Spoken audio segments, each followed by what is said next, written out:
Hi, thank you so much for joining me today. I am your host, Aquila, and today I am also the special guest. I want to first just thank you very much. Thank you to everyone who has been watching, everyone who subscribed, everyone who's been sharing and providing me with feedback and all of it. You guys, this has been amazing. So thank you so much for your support throughout this whole journey. I really, really appreciate it. This podcast has been a long time in the making. So now I'm super happy to have it out there, and the response and support that I've been getting is amazing. So thank you so much. And if you have not yet, please be sure to subscribe to the YouTube channel, and make sure that you subscribe to our podcast networks as well, so that you are able to stay updated on when we are posting things. And also, it really just is one of the best ways that you can support the movement, and support the podcast and help us to get the word out to more and more people. So let's get into this. First off, for you, this is new. For me, I am doing this again because I recorded this already like a couple hours ago, and I came to sit down to edit it and it wasn't there. So I don't know what happened. However, we're not gonna let that kill the vibe because it is a beautiful spring day. I pulled the fro out just to welcome in this warm weather. My plants are giving all kinds of life, getting all kinds of new life around here. Is beautiful. Look, let me just show you this real quick. I don't usually even have these plants in the shop, but these ones are just like, look at this leaf, this new leaf that just came out. It's beautiful. It's amazing. And also my little baby, this started off as just like a little one strand piece, and she's still one strand, but she's growing. She used to be like right this long, and now look at this baby's growing and she's putting on a new shoot. So because I'm doing this again, actually, let me pull this into the shot, because what the plot says is just grow. So no matter what is happening, just grow, okay? That is the message for today, just grow. So I did this, it got messed up, but we're doing it again. We're running with it. The spring vibes are popping. I'm vibing, so vibe with me. So as I said, I've been getting a lot of messages and phone calls and just feedback from people. The support has been amazing. And also some of the feedback I've been getting too, like constructive feedback, has been that people want to hear more from me. They want to know more about who I am, what I do, and all of this good stuff. And also just to put some more of my own knowledge into the podcast. So I'm promising to bring that to the channel. I have decided to kind of, I'm playing around with how this is going to go, how often I'm uploading, when I'm uploading, what I'm uploading. So I have decided to start alternating on a weekly basis the podcasts that are coming out. So each week or every other week, it will be me coming to you, either sharing some inspiration, some business knowledge, or whatever. We'll see. It'll be a solo cast. And then the following week will be an interview with a guest. So we're going to roll with that for now. We're going to see how it works. And we're going to, just we're gonna run with that and see how it works. And if anything changes, I'll let you know. So today I'm gonna get into it, just kind of give you guys a little bit about who I am and what I do. So again, my name is Aquila, and I am the founder of the Aspire to Inspire movement, which is a movement that is all about just helping to empower and inspire people to live out the highest and best version of themselves. And I really focus on youth, helping them to develop their minds and create a vision for their lives. And one of the reasons that I really got into this is because when I was young, as some of you may have known, I grew up in the projects. And, for anyone who has grown up in that environment or knows anything about the projects or grown up in the inner city, a lot of times what the outlook is on your life, the what the trajectory is supposed to be is not like, it's not great. It's not good. You don't expect a lot of people to grow, and you don't expect a lot of people to prosper coming out of the projects. Like, that's just, that's the expectation of it. That's not the reality of it. That's the expectation.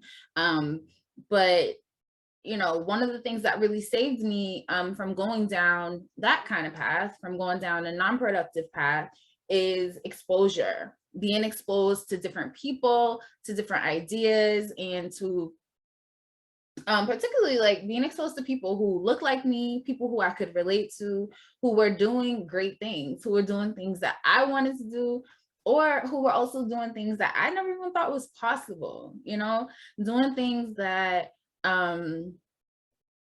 that I just didn't even know was possible for somebody like me to be doing. And also being exposed to just other people as well, being exposed to different groups of people and seeing how they move and how they operate and all of this stuff. It really exposed me. It really helped me to expand my mind. It really helped me to think beyond just what I saw where I was growing up. It really forced me to think beyond, just what was right in front of me. So the Aspire to Inspire movement, I host workshops and speaking engagements in schools and youth programs. And I also host an experience called Feed Your Dreams, where I combine food and inspiration to spark transformation. And I like to call it a transformative culinary experience, where basically I'm putting on the show. I'm bringing together my two loves. I'm bringing together my two worlds of food and just my passion of being a light in this world, to create an environment that fosters healthy conversations and also inspiration, teaching young people, the life lessons that I've learned in the kitchen and how they can apply in real life, and also just, helping them to develop their mindsets and all of these different things. So that's what I do with the Aspire to Inspire movement. So it's a 3-part movement. It's the going out and being in schools. It's the podcast is a part of the movement as well. And eventually the plan is to have a home base. So we're not there yet. We're working on it, to have a home base where we can, bring together all of these things, bring together food, bring together inspiration, and bring together empowerment. So that is the plan to create a hub from this. So pray for that. I'm also a transformation and small business strategy coach. So I coach both individuals who are just looking to make a shift in their mindsets and to improve upon their lives, and also for small businesses, particularly in the culinary and hospitality industry, who are looking to either start, grow, or scale their business. So as some of you may have known, I've been in the culinary industry for a very long time. I have a 15-year career in this industry, and 7 of those years were spent building and growing a company here in Boston called Jamaica Mi Hungry. So we took that business. I did not start the business. It was started by my friend at the time, and he started that business as a small private chef and catering company in 2012. And in 2015, he got his first food truck. And that's where I really came in. Although I was helping him from the very beginning, just like, here and there when he needed help. Once he got the food truck, that food truck became my baby very quickly. So basically, I was just supposed to help him out for a few weeks until he was able to take the trucks on himself.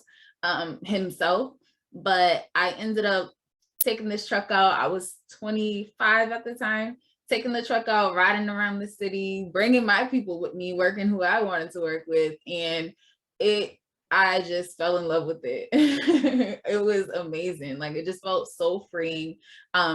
Because as I said, my career has been in the culinary industry, and most of that has been in the back of the house, working as a chef or a cook.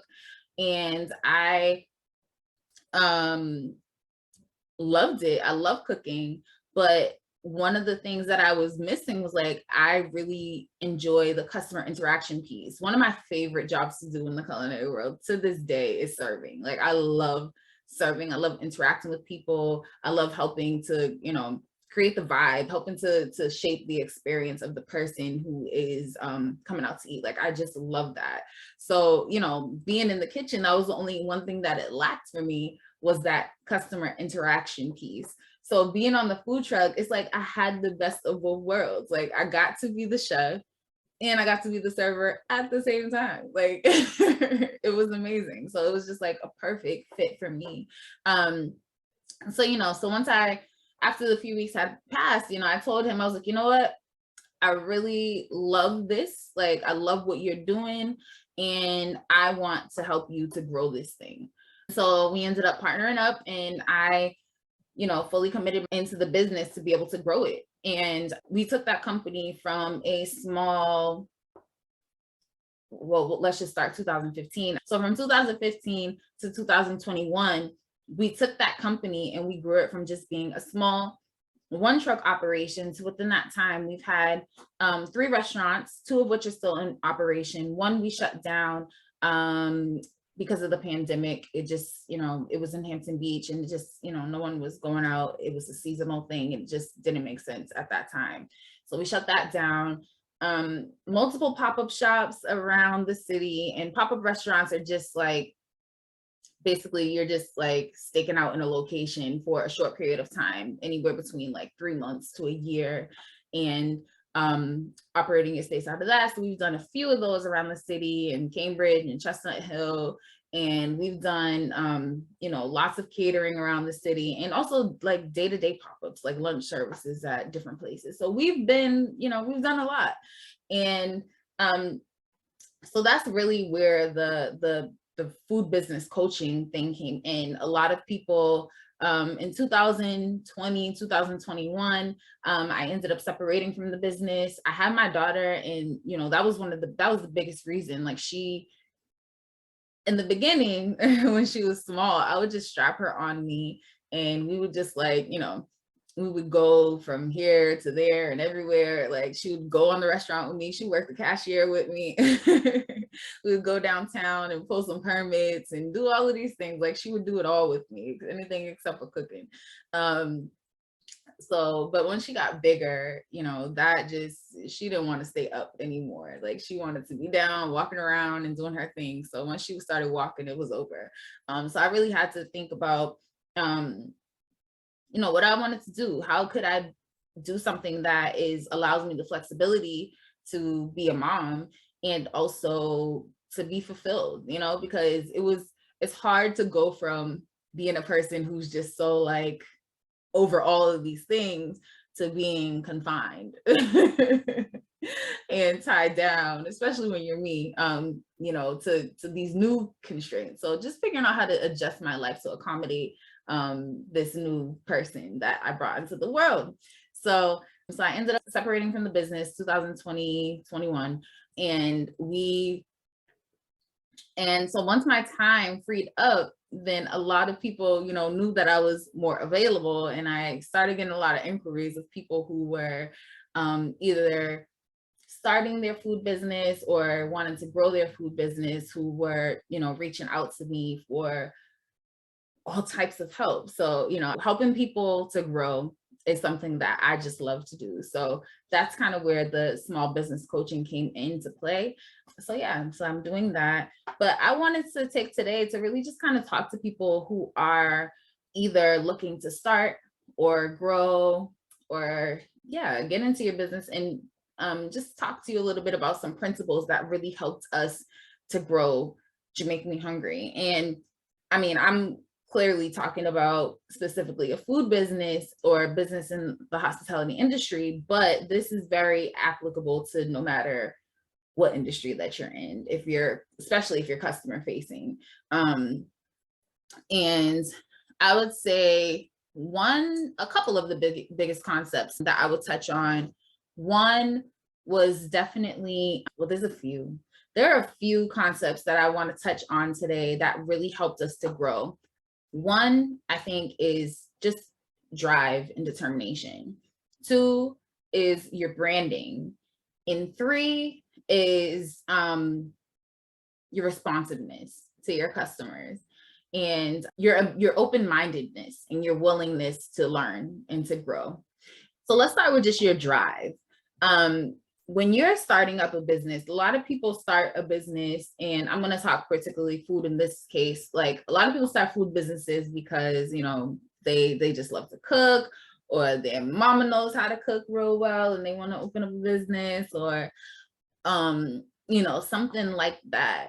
But one thing I would always say when you're getting started is understand there's the passion piece, but the word after that is business. So whether you're starting a food business, you're starting a hairstyling business, whether you're starting a, I don't know, whatever it is, whatever your passion is, business, the passion is the first word, or the, you know, what you're doing is the first word, but the business is the second word. And don't forget that business piece, because I think that's a lot of the places where people get caught up on. So like, you know, if you're starting a food business particularly, there's a couple things that you have to consider. Like, you know, not only are you have to know how to cook well, you have to also know, how do you package that food? How do you market that food? How do you run your operation so that you can still have a profit at the end? How do you calculate your costs, your food costs, your equipment costs, your startup costs, like all of these things that will get involved into your business, like making sure that you understand how to navigate those things as well, and getting the information that you need to get. Also, there's things like permitting, you know, what permits are required in order to operate your business where you're operating it.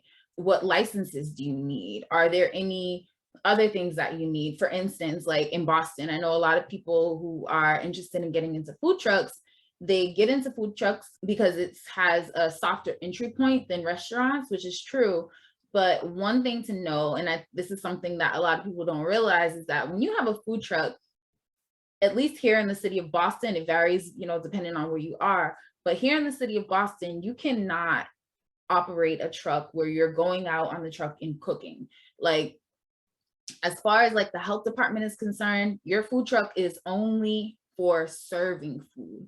Your food production has to be done in a commissary, a commercial kitchen. So that could either be a shared kitchen or a kitchen that you rent on your own. But those are some things that you have to, you know, consider as well. Like, what are the restrictions and the protocols for your city, and just navigating those as well. And also just, you know, thinking about things like accounting, marketing, all that stuff. That's stuff that you have to consider. So just, you know, look into those things and make sure you understand a little bit about what they are for your particular area, so that you can set yourself up for success in the beginning. One thing that I think is very important also when you're starting off is branding. And for me, branding is more than just, you know, the things that people typically think about when you talk about branding, like your logo and your colors, and, you know, the things that are very forward facing to your customers. I also add in your customer experience as part of your branding. For me, brand is really what your customer's experience is like when they interact with your brand, when they interact with your company, whether it's online or in person or whatever. Like, what's the vibe? Like, your vibe is your brand for me. And I think that's one of the places that we definitely excelled, is with our brand. Before we was worried about expanding and getting, you know, all these different locations, we really wanted to figure out and niche down on our brand, because your brand creates that customer loyalty. You know, it's, you know, you want to be very recognizable. So those visual aspects of your brand are very important. Like, when you look at Jamaica Mi Hungry, the branding is very distinct. Like, the logo that was very easily recognizable. The name was also very important to that branding. Like, you know, we didn't want people to have to guess, or I can't say I didn't come up with the name, but, you know, didn't want people to have to guess like what kind of food was being made there. Like, Jamaica Mi Hungry, you know, you're gonna get some Jamaican food. It's pretty obvious. With some other stuff sprinkled in between, but yeah. So like making sure, you know, get the messaging around your brand, and also, you know, just what the customer is feeling. Like I said, the vibe. How do you want your customers to feel when they come in? Do you want your customers to have a happy feeling? Do you want your customers to feel relaxed? Do you want your customers to feel whatever it is. Maybe you want your customers to feel in suspense. I don't know, depending on whatever your brand is, or whatever your business is. It can depend, but your brand, the experience, the feeling behind it is super important. This also ties into customer service. Like, how do you want to interact with your customers? And I cannot stress it enough, especially for people in the food business. Food business is a part of the hospitality industry. Hospitality. Like it says it in its name. Like, it's supposed to be hospitable. It's supposed to be a great experience. It's supposed to be warm, it's supposed to be welcoming. Hospitality, you think restaurants, you think hotels, you think, all of these different things, the industries that give people an experience. When people are going to your establishment, they want an experience, not just the food. So give them that experience and make sure it's top notch. That's how you gain, brand recognition, and you gain brand loyalty and customer loyalty. And one of the things that I used to say to all of when I was training our team, to anyone new that was coming in, is if we have, because this is often the scenario with food trucks, like if we are here with 6 other food trucks, 8 other food trucks, and we're at the same spot every single week, so it's the same customers every single week, what's going to stop you from going to any of these other 8 food trucks if the food is all good, if they're all around our same price point? Like, what's going to be the differentiating factor that's going to pull them to us? And for me, I always says, like, it's the vibe. It is the vibe. Like, when you go to a place and they know your name, you go to a place and they're friendly when they speak, somebody approaches you with a smile, like, all of that stuff is super important. The worst thing to me and to a lot of people is when you walk into a restaurant, or I go to your food establishment, or I walk into your grocery store, or I walk into your clothing store, or whatever it is, and someone is looking at you, talking to you, or just by their body language, making you feel as though you're a burden. Like, no, that is not the way that you win customers. That is something that when, me as a leader, I don't stand for. And I think it's something that everyone should really consider. Like, if you're going into business, really think about and treat your customers as who they are, the people that pay you. Without your customers, you have no business. Without your customers, you have no money coming in. Without your customers, you have no job. Like, you don't. So treat your customers as who they are, the most important people in your business. And also that goes for your staff as well, treating your staff well, because when your staff is happy and you're treating your staff well, then they will treat the customers well in turn. And if they don't, then, you need to have a conversation. And if they still don't, then, it's a different conversation you need to have. You need to say bye.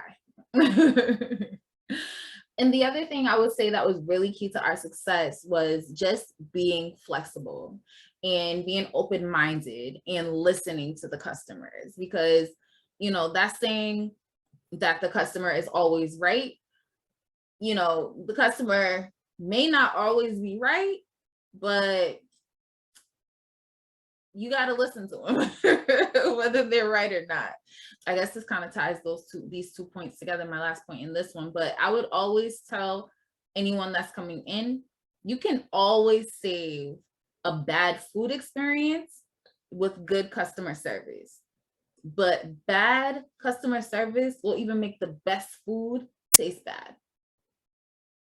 Got it? So you can always save a bad food experience with good customer service, but bad service cannot save good food.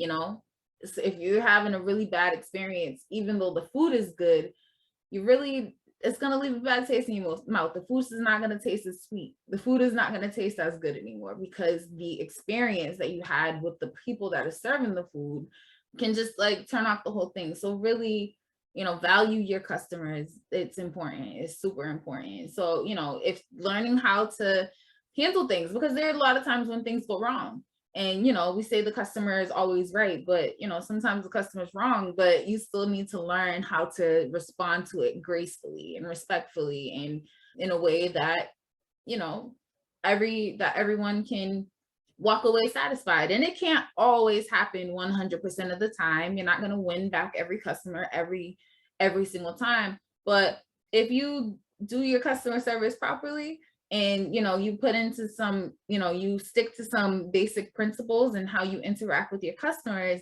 then most definitely you can win most people most of the time. And the last thing is just being open-minded and having flexibility and really listening to your customers. So like how I said, I'm getting the feedback that people on the podcast or people that listen to the podcast want to hear more of my voice. I'm taking that into consideration. So I think one of the things that we need to do when people give you feedback, don't take it personally, but take it seriously, like consider it what they're saying, because you're not in business for yourself. You're not in business to sell to yourself. You're in business to sell to your customers. So you have to listen to the customers and see what it is that they like, what it is that they don't like, and kind of adjust accordingly. You can't switch up your entire business model, but sometimes you might have to switch up a lot of your business model if it's not working, if the customers don't want it. One big example that I can use with Jamaica Mi Hungry, when we first started taking the truck out, on the truck, jerk chicken is top seller, and the chef is from Jamaica. So he loves making jerk chicken and he likes to make it on the bone. Like that's how if you ever been to Jamaica, you getting some jerk chicken on the side of the road, or, at the jerk shop, like you're getting some chicken on the bone with some sauce and all that good stuff, whatever. But, so we were selling chicken on the bone, like whole pieces, really just great chicken. It was really good.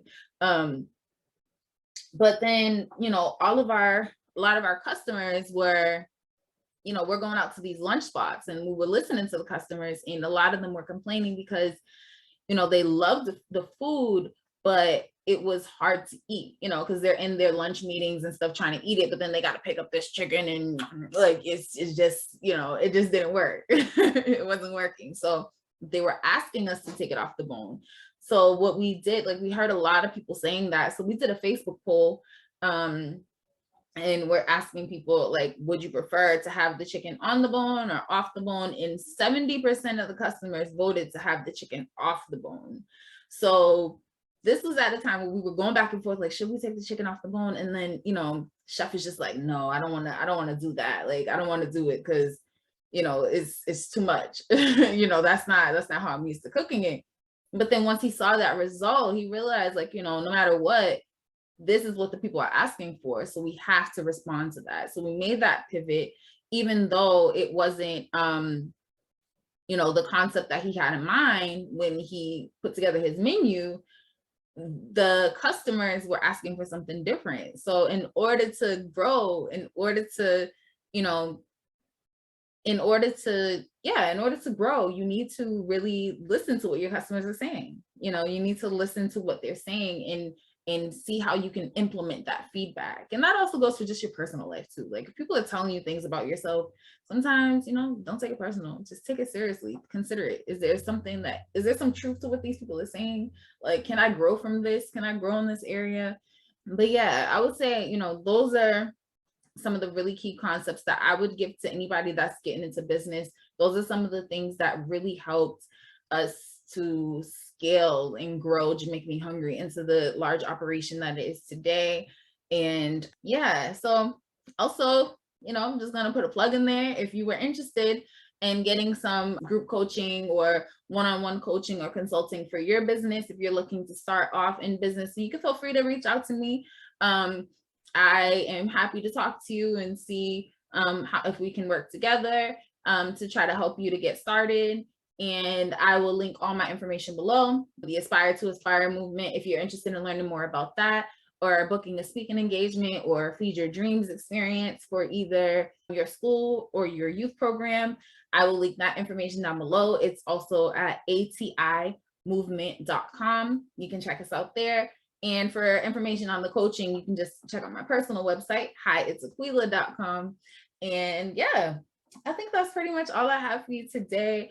I would just encourage you, if you are interested in starting out a business, one thing that I can tell you is don't talk yourself out of it because of what you don't know. You know, take some time to really get to know more, tap in, learn, you know, tap into different communities, network with people, meet people. And also, you know, mentorship goes a long way. If you have someone in your network who you can tap into, it will really help you to surpass a lot of the mistakes and things that you don't necessarily have to make.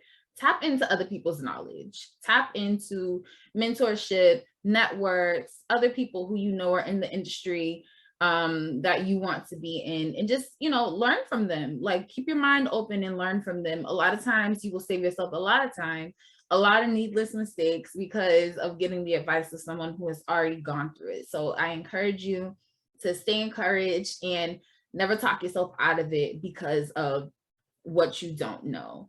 And another thing too, I would say that drive, passion, and commitment will supersede logic anytime.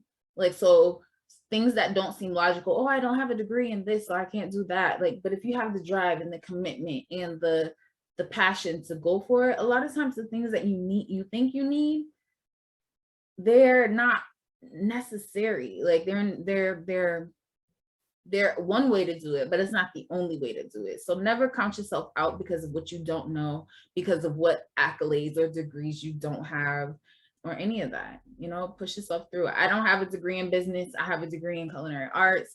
And Ernie, who started the business, doesn't have any college education whatsoever, and also didn't even graduate high school. So, you know, I'm just gonna leave you with that. Like, you know, anything is possible. This business has been presented with so many different awards and things over the years. We've had so much recognition. It's grown, it's huge. And yeah, you can do anything you want to do. Never talk yourself out of it. Never let no one else talk you out of it. Definitely not. Believe in yourself. You got this. Go for it and get some help too. All right, guys, I think that's all I have. So thank you so much for watching. Please like, comment, subscribe. Let me know if you like this type of content, and if you know, if you want more of this type of stuff, and we will keep going with it. So that is all I have for today. Peace.